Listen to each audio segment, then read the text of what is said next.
Hello, this is Yarrow and welcome to the Yarrow podcast. I'm currently walking home from the gym. You may hear some background noise and some huffing and puffing on my behalf as I head home.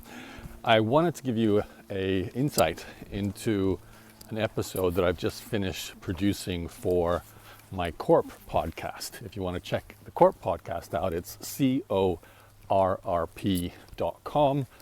I do deep dive historical narratives of companies, and I just finished the one about Grammarly, which you probably know that company. It's basically a writing tool that has got 40 million users. There's a good chance you've used it yourself, and it's a Ukrainian company. So I was curious because my dad's side of the family is from Ukraine, and I've spent some time there. So hearing their origin story, especially given it's a English writing tool started by 3 Ukrainians who have English as a second language. I guess it's not surprising when you think about it, but it still seems interesting. And there were some insights in this story from an entrepreneurial perspective that I thought I just had to share with you. I'm actually really enjoying doing this podcast because I'm learning so much about the history and the inflection points of all these different kind of companies, and not just internet companies. I just did one on sweet greens, so I learned about starting a salad company. I've done chocolate companies, Disney, Lucasfilm, Marvel, all kinds of interesting companies. But Grammarly is right in my wheelhouse as a tech firm. And I saw it grew up as I was growing up online, because it was sort of around the same time as I was being an online entrepreneur. So some takeaways I wanted to pass on. So Grammarly was actually, before it was Grammarly, there was a company prior to that the 3 founders created, a plagiarism detection service, and it did okay. They ended up getting acquired by Blackboard, which is a large university LLM language learning platform. So they basically wanted to put plagiarism protection into their education platform. The numbers for the exit weren't in the research, but it's not life-changing money, probably around $1 million split between the 3 founders. So, a good result, but not huge. But the really interesting insight from that company, it was designed to basically look for plagiarism and then obviously, flag it. And their next company, Grammarly, was kind of designed to do the inflection of that, or the inverse of that, which was to look for problems with your writing and improve it. So basically, instead of trying to stop people from cheating, try and help people get better at writing, in English in particular. So Grammarly started with that idea, and it did okay. It's actually interesting. This is something I didn't know about, that the Grammarly history, it was originally basically a university B2B company. So because of their history with the plagiarism company and selling it to universities, they did the same thing with Grammarly. They said we should sell this tool to universities to help the students become better writers, and just basically get the universities to provide it to their students.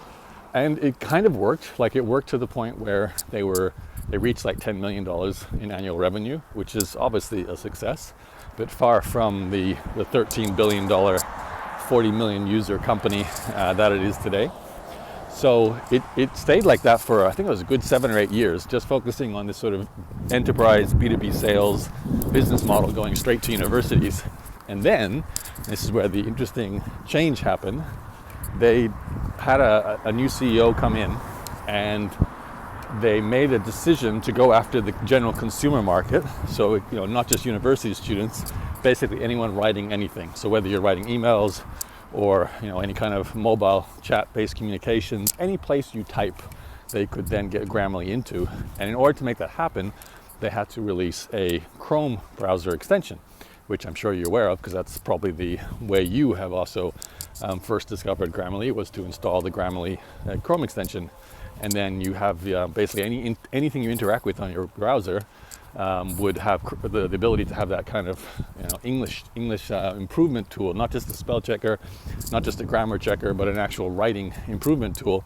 And it was free. It was the traditional freemium model. You can get basically everything you need from it for free, but you can also pay to get additional features, and a lot of people did. So what was interesting is the switch to the freemium playbook was like the first ever kind of mass example of product-led growth. There wasn't a lot of like marketing behind it that was paid for. It was purely just this, well, two things. It was the referrals and the word of mouth from the actual Chrome extension itself, and an organic content campaign on Facebook back when you could actually get reach with a company page. They were in that sort of sweet spot, I think around the early 2010s, where Facebook's algorithm was still pushing content and not sort of burying it. So they reached like millions of followers organically with just, you know, great videos and great little, you know, viral meme type content. And that got them to reach millions of people who all then installed the Chrome plugin extension browser. And that led to, you know, the massive growth. So from like 10 million in annual revenue to like 300 million, 400 million, 500 million, and I believe they're over $1 billion now in ARR. So what I found really fascinating was how long the company just kept going under, you know, a sort of standard enterprise playbook, and had a successful business, but not one you would talk about, not one that I would cover, you know, in these podcasts, because I don't usually cover a company that only reaches 10 million a year. To reach the point that they did, a unicorn, in fact a decacorn, they had to have a complete breakthrough that led to a much larger TAM. So they went from universities to basically the general population of people writing professionally, and a technology switch to the Chrome extension. And then of course there's, you know, a bunch of marketing that also has to happen to make all that work. But that was the fundamental, you know, a shift in the structure of how their business operated.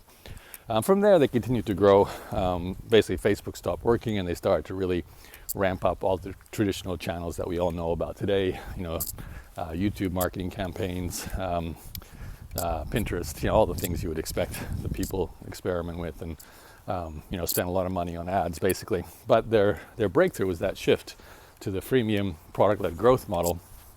And I found that really fascinating because I didn't realize that Grammarly was such a focused academic tool beforehand, and I didn't know the switch was the reason it went from, you know, your sort of stock standard small business that no one knows about to a global company that everyone knows about. So really fascinating. If you want to hear the full story of how the 3 Ukrainian founders actually created it, because it is interesting that they did not use AI because it's old. It was before AI was mainstream.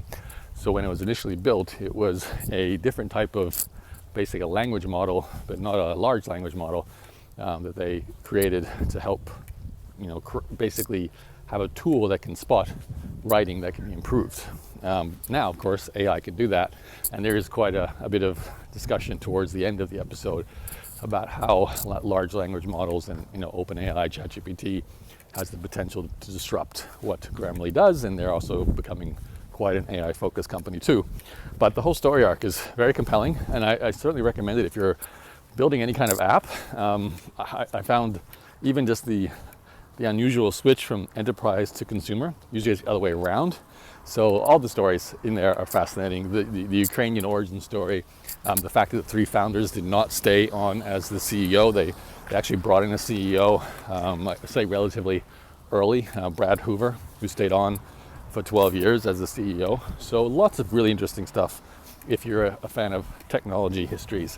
You can find the episode at corp.com/Grammarly. That's corrp.com/Grammarly.